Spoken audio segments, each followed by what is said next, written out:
জাহান্নামের ভয় গুনার কথা বলে কইরা তাদের শরীরের চামড়াগুলো থর থর থর থর করে কাঁপতে থাকে, তাদের কলবটা থর থর করে কাঁপা ওঠে।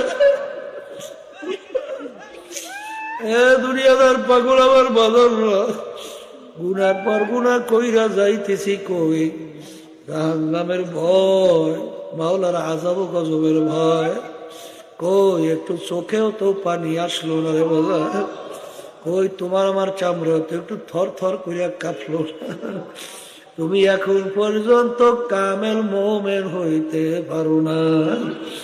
এই জন্য আমার বাজানদেরকে বলবো, আল্লাহর হাবিব অল্প বয়সে তার দাড়ি মোবারক পাইকা গেল, তার পিঠ মোবারক গুজা হয়ে গেল।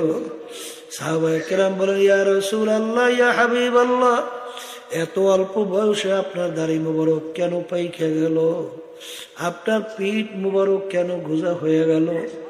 আল্লাহর হাবিব বলেন, ও আমার সাহাবায়ে কেরাম, আল্লাহ রাব্বুল আলামিন কোরআনুল কারীমের মধ্যে